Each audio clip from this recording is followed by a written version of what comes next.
سلام تعنا هذا الناقورة تقاطعتنا هذه حبرة ميديا حبرة ميديا تأمن أنا وزغنا حابرتان خبرة تقاطعتنا أم قرأتنا تفزل ميديا نيجان الناس سبسكرايب شير لايك مقبار كتطاوعنا بخبر نعدم ناي جعلتك زينا خمس عب قريب الله بمتى ما بلعل سراويت بلسقنا متقعة تجميرو أول قايد بقلت عام فتتات وقي غصل الله ጦመር ኃይል በንሻንጉልን ፋኖን መጥቃዓት ጀሚሮም ህዝብ ትግራይ ካብ ብልጽግና ነፃ ንምውፃእ ክተት ክትብል ሕወሓት ፀዊዓ ብዛዕባ ሃፍቲ ኪሮስ ዝወፀ ዘሕዝን ሓበሬታ ኣብይ ኣሕመድ ጉዳይ ትግራይ ብሓይሊ ንምፍታሕ ዝጀመረ ስጉምቲ መንገዲ ዕመት ከም ዝኾነ ተሓቢሩ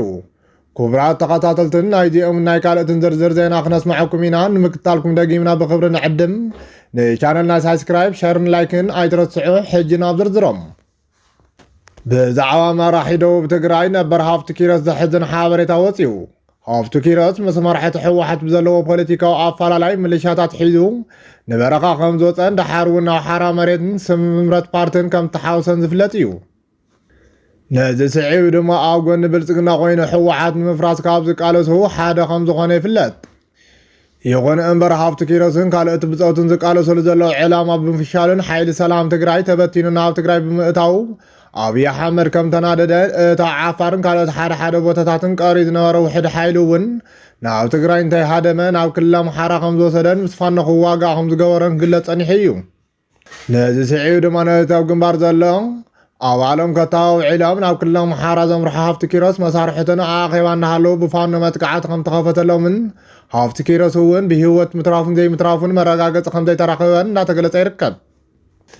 هافت كيروس يكون كلما ودي سوا قوينم نبلصقنا صرح زلو تقارون او لبهم كملسن هزبهم صرح ترقاقا مصوعتاتنا قربا خمس قون يفلت ازي كم ديلنا هلو عامة ما خبيد وقي كاير كم زل تقليتو جنبار ما تمام سودان زراخ مسمر سلزقنا سراويتي تبيع عاتي وخمس نار يفلت يغن انبر ابي احمد سراويتنا بتقراي كخطت مقوار سعيو فانو وسانغي مسمراتنا تقاطع خمس ركب تقليتو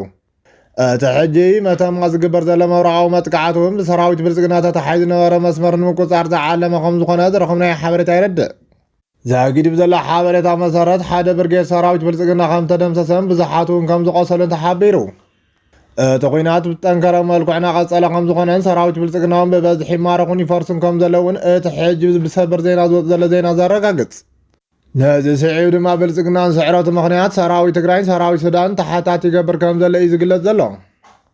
بلصقنا ارم 7 سراوي تقراين سراوي سودان طمر متقعات فصيمهم لي كبلنا خصص خم زركب يوم فلفلات زحبر زلو بتمساسال زينا معراب تقراين وقا خم تجمره تقليصو ارم 7 سراوي تقراي معراب تقراياتي خم زلن حمران مقصار تازازي صبا خم زلنا تقلص صنيحيو كيف الميديا ارم 7 سراوي تقراي ون معراب اتينا لنا حزبنا ناصخنو صينا خبل بفيديو ناب حزب تقراي ملأختم محلل عرفو يفلت حاجه ترقى حواريتا خمس قلصون تقينات مجمارو بمشتر تحيز انتهلو كو ارم 7 كن تاريخاو حلافنتي واصا خمس له تقليصو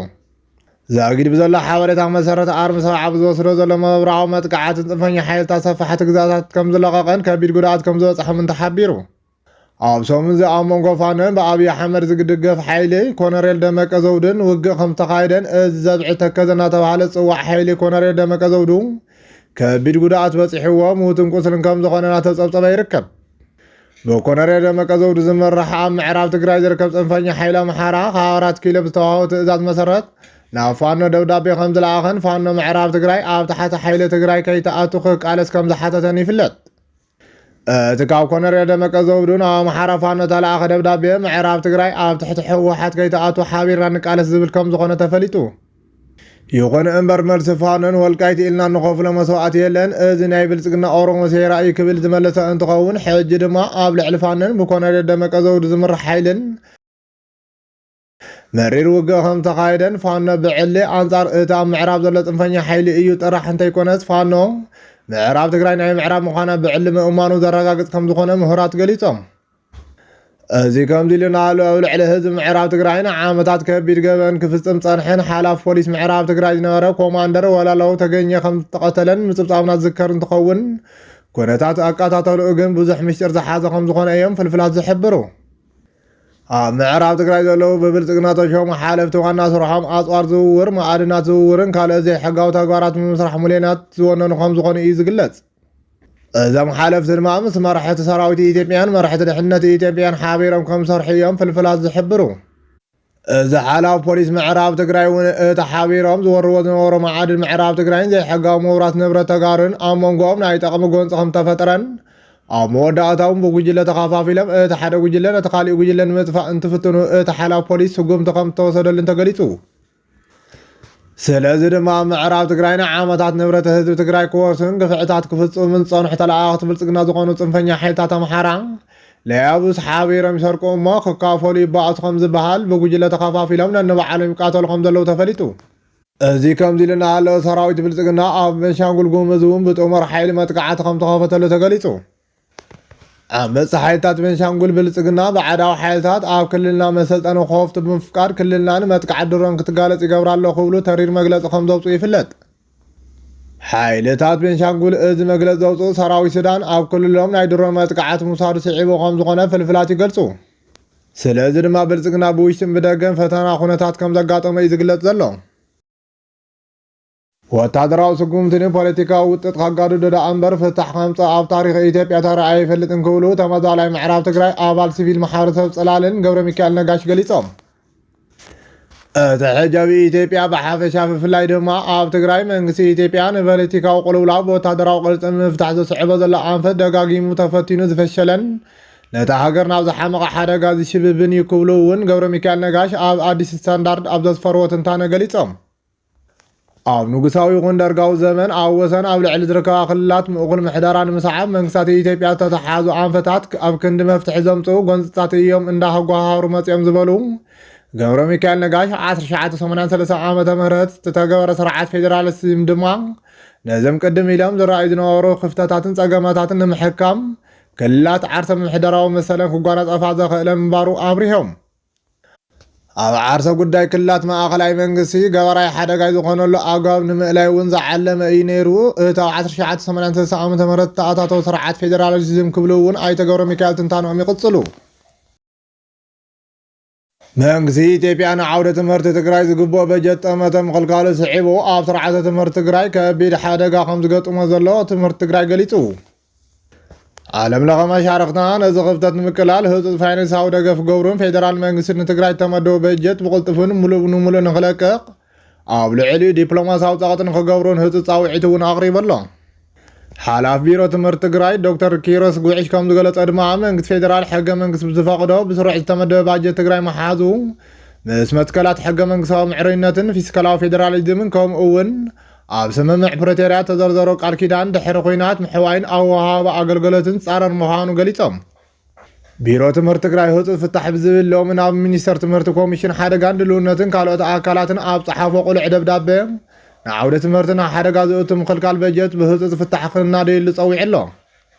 ዓውደ ትምህርቲ ትግራይ ፈለማ ብሰንኪ ፅዑን ተለበዳ ሕማም ኮረና ቀፂሉ ድማ ብሰንኪ ዝነበረ ኩናትን 3 ዓመት መንፈቅ ኣብያተ ትምህርቲ ተዓፅየን ተምሃሮ ካብ ማኣዲ ትምህርቲ ርሒቆም ኣብያተ ትምህርቲ መሰረት ልምዓት ትምህርትን ከቢድ ዕንወት ዝወረደሉ ኣብ መምሃራን ተምሃሮ ማሕበራዊ ስነ ኣእምራውን ጉድኣት ዝበፅሐሉ ኩነታት ተፈጢሩ እዩ ዝበለ ቢሮ ትምህርቲ ትግራይ ሳላ ሓገዝ ዓለም ለኸ መዳርግትና ኣብ መላእ ዓለም ዝርከቡ ተጋሩ ፃዓር መምሃራን ተሓዊስዎ ዝሓለፉ 2 ዓመትን መንፈቕን ውስን ዳግመ ህንፀት ኣብያተ ትምህርቲ ምምላእ ናውቲ ትምህርቲ እንተገይሩ ኣብ ትሕቲ ግዜያዊ ምምሕዳር ትግራይ ዝርከባ ኣብያተ ትምህርቲ ተኸፊተን ግልጋሎት ምሃብ ጀሚሮም ምንባረን ይገልጽ። ይኹን እምበር ኣብዚ ሕጂ ሰዓት መንግስቲ ፌደራል ንትግራይ ዝግባእ ሕገ መንግስታዊ በጀት ምክልካሉ እቶም መዓት ፀገም ተፃዊሮም ዛጊዱ እውን ኣብ ስራሕ ዘለዎም መምሃራን ዝፍትን መሃያ 16 ኣዋርሕ ኣብ ዘይምኽፋሉ ብተወሳኺ ኣብ ወርሒ ጥቅምቲ ኣትሒዙ መሃያን መምሃራን በጀት ትምህርቲ ክዕፀሙ ብምግባሩ መምሃራን ስድሮኦም ንፀገም ተሳጢሖም ምግቢ ክራይ ገዛን ሕክምናዊ ወፃእታትን ንምሽፋን ተፀጊሞም ከም ዘለዉ ብሓፈሻ ዓውደ ትምህርቲ ትግራይ ንከቢድ ውድቀት ዝዳረግ ፀገም ገጢምዎ ከም ዘሎ ይገልጽ። ብተወሳኺ ምግዳብ እዚ በጀት ትምህርቲ ንኮንቪኒየሽን ዓለም ለኸ መሰል ህፃናት ዩኤንኤችሲአርን ንመትከላት ሽቶታት ዘላቐ ልምዓት